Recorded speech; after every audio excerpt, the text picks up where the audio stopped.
हमें क्या हो जाता है, हमें पता सब कुछ होता है कि हमें ये चीज़ नहीं करनी है और हम इन चीज़ों को करने के लिए दूसरों को मना भी करते हैं।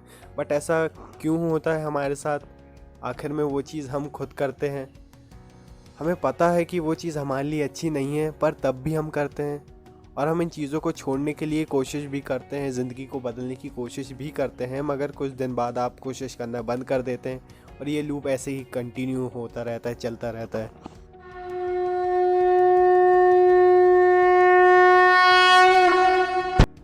और आज मैं वो बातें शेयर करूंगा जो मैंने सीखी book the why change your brain to break bad habit overcome addiction conquer self destructive behaviour से, जिसे लिखा है रिचर्ड ओकॉनर ने। इस वीडियो में जानेंगे कि ब्रेन के उन पार्ट्स के बारे में जो हमारी बुरी चीज़ों यानी बैड हैबिट्स के लिए ज़िम्मेदार है और कैसे हमारा बचपन एक क्रूशियल रोल प्ले करता है इन बैड हैबिट्स को अडॉप्ट करने में। और आप सीखेंगे कि कैसे आप सेल्फ कंट्रोल की हेल्प से अपने सेल्फ डिस्ट्रक्टिव बिहेवियर को कॉन्कर कर सकते हैं, यानी काबू पे ला सकते हैं। और एंड में वो 12 स्टेप जिससे आपको हेल्प मिलेगी। तो वीडियो स्टार्ट करते हैं। पहले हम समझेंगे इस पॉइंट को, two brains not working together. एक स्मोक एडिक्ट स्मोक की लत छोड़ना चाहता है और उसे पता है कि क्या हार्मफुल कॉजेस हैं इसके, बट जैसे वो एक और सिगरेट पीता है तब उसका ब्रेन उसको मना करता है और वो कोशिश करता है कि वो ये चीज़ ना करे, मगर वो फिर फेल हो जाता है। जो चीज़ हमारे लिए बुरी होती हैं उन्हें करना सेल्फ डिस्ट्रक्टिव बिहेवियर कहते हैं। और ये सेल्फ डिस्ट्रक्टिव बिहेवियर होने का रीज़न है हमारे दोनों ब्रेन्स का एक दूसरे से प्रॉपर कम्युनिकेट नहीं करना। हमारे पास एक कॉन्शियस सेल्फ होता है और एक ऑटोमेटिक सेल्फ, और इन दोनों की अपनी अपनी कंडीशंस होती हैं। हमारा सेल्फ डिस्ट्रक्टिव बिहेवियर आता है ऑटोमेटिक सेल्फ से, और यहाँ पर हमारे बायसेस और अजम्पशंस होते हैं, यानी कि वो चीज़ें और बातें जिसके बारे में हम पहले से ही मान चुके हैं और या फिर उसके बारे में राय बना चुके हैं। और इसमें आपकी वो पुरानी आदतें भी होती हैं और वो फीलिंग्स भी होती हैं जिसे आप किसी के साथ शेयर नहीं करना चाहते। एंड अब दूसरी तरफ कॉन्शियस सेल्फ की रिस्पॉन्सिबिलिटी होती है कि वो जो चीज़ों के बारे में सोच रहा है उसे सावधानी से सोचे, जैसे डिसीजंस लेना। कॉन्शियस सेल्फ को इस बात का ध्यान रखना होता है वो जो भी करे उससे हमें किसी तरह का नुकसान ना हो। कॉन्शियस सेल्फ को बहुत केयरफुली वर्क करना होता है, इसलिए हमारा कॉन्शियस सेल्फ एक वक्त में एक चीज़ पर फोकस कर सकता है। कॉन्शियस सेल्फ प्रोसेस में बिजी होता है, जैसे studies, project, topics and many problems में। इन बातों को लेकर कॉन्शियस सेल्फ हमारा परेशान हो रहा होता है, तब ऑटोमेटिक सेल्फ खुद से अपने आप बहुत सारे डिसीजंस ले चुका होता है और आपको अपने पॉकेट में रखी सिगरेट पीने को कहता है।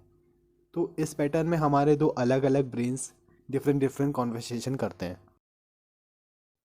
आई होप कि ये पॉइंट समझ में आ गया होगा। अब समझते हैं द ऑटो डिस्ट्रक्ट मैकेनिज़्म को। जैसा मैंने पहले बताया, ऑटोमेटिक सेल्फ अपना काम बिना सोचे समझे अनकॉन्शियसली करता है, यानी कि बिना हमारी जानकारी के ही हमारे लिए डिसीजंस ले लेता है। हमारा ऑटोमेटिक सेल्फ चाहता है कि हमें खुश, कंफर्टेबल और कॉन्फिडेंट रखे। हम कह सकते हैं कि इसके इरादे अच्छे हैं, बट ऑटोमेटिक सेल्फ हमसे वो काम करवाता है जो उस टाइम पर खुशी देते हैं पर बाद में हमारे लिए हार्मफुल हो जाते हैं। ऐसा इसलिए है क्योंकि ऑटोमेटिक सेल्फ हमारे biases, assumption, lack of knowledge से अफेक्ट होकर वर्क करता है, यानी नॉलेज की कमी से प्रभावित होकर काम करता है। अब हम ये तो जान गए हैं कि ऑटोमेटिक सेल्फ स्ट्रांगली कनेक्टेड है डिस्ट्रक्टिव बिहेवियर से हमारे।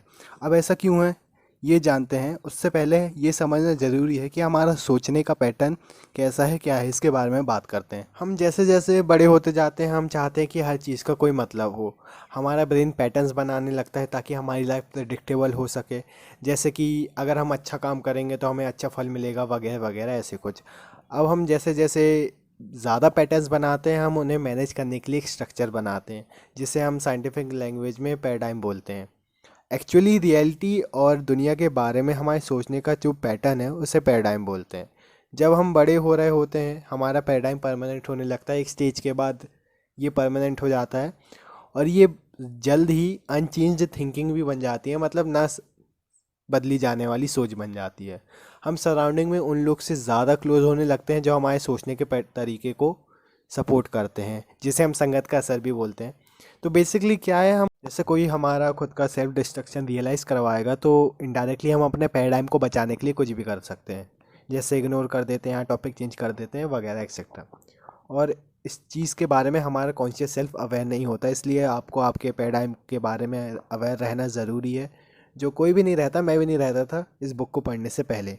आई होप कि आप समझ गए होंगे कि ऑटोमेटिक सेल्फ स्ट्रांगली क्यों कनेक्टेड होता है सेल्फ डिस्ट्रक्शन बिहेवियर से। यहाँ तक तो ठीक है। अब हम एडिक्टेड हैं, हमें कैसे पता चलेगा? तो अब नेक्स्ट पॉइंट है यू आर हुक्ड एडिक्शन।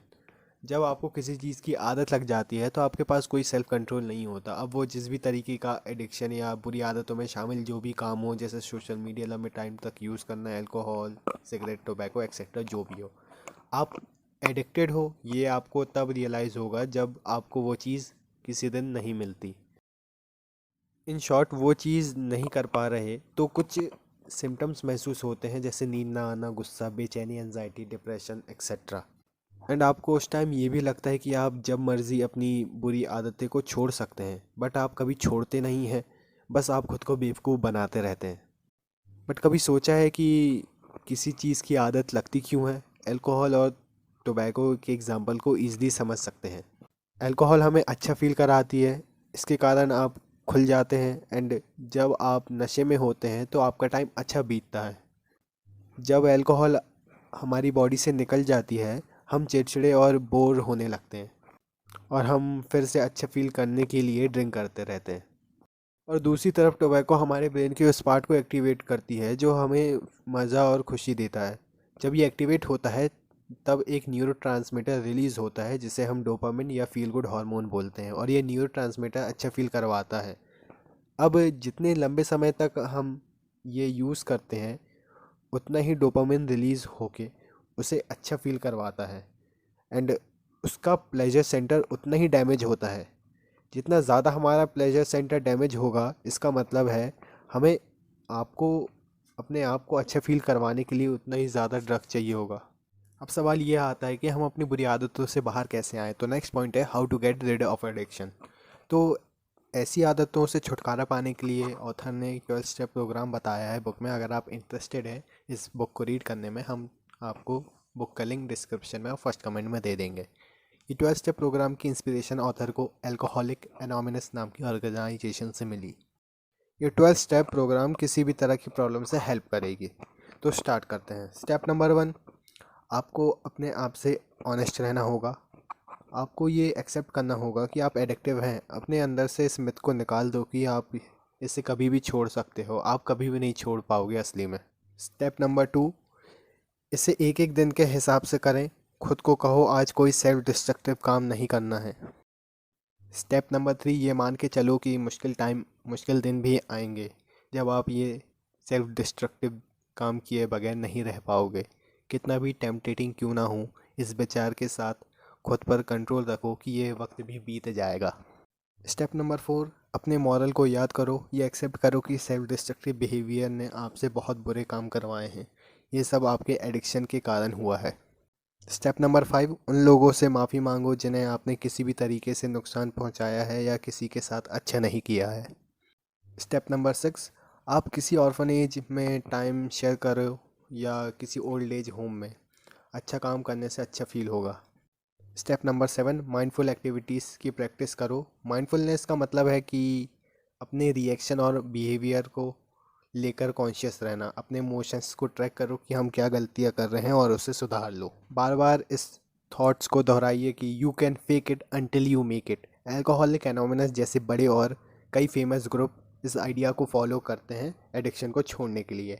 अपने मोटिवेशन के फ्लो को कंटिन्यू रखो। जैसे जैसे आप इसे बार बार करते रहोगे, ये आपके डेली रूटीन का हिस्सा बन जाएगा, और एक दिन आप ये बोल पाओगे कि मैंने एडिक्शन से छुटकारा पा लिया है। मैं जानता हूँ कभी कभी ऐसी चीज़ों पर भरोसा नहीं होता, मगर इस चीज़ में भरोसा रखना होगा। स्टेप नंबर 9, अपने आसपास किसी स्पॉन्सर या सपोर्ट ग्रुप को तलाशो। ये स्पॉन्सर आपको सब कुछ बताएगा, फिर वो कितना कड़वा क्यों ना हो, और बिना किसी जजमेंट के आपकी बात भी सुनेगा। स्टेप नंबर 10, अगर आपके पास कोई स्पॉन्सर नहीं है तो आप अपने हर दिन का एक्सपीरियंस एक डायरी में लिखें या फिर वीडियो बनाएं। अपनी फीलिंग्स को एक्सप्रेस करें। बताएं कि आपको ये अच्छे दिन कैसे लग रहे हैं या क्रेविंग कितनी ज़्यादा हो सकती है एडिक्शन छोड़ने के दौरान। स्टेप नंबर 11, ये थे अभी तक के शॉर्ट टर्म गोल, बट साथ में हमें लॉन्ग टर्म गोल भी अचीव करने हैं। आप रोज़ रोज़ थोड़ा थोड़ा कर रहे होंगे तो ये उतना मुश्किल नहीं होगा, लेकिन अपने लॉन्ग टर्म गोल में फोकस रखना भी ज़रूरी है। Every day you choke yourself to do self destruction, तो ये एक मौका होता है ब्रेन के पास खुद को रिवायर करने का। स्टेप नंबर 12, एंड में प्रैक्टिस करते रहो।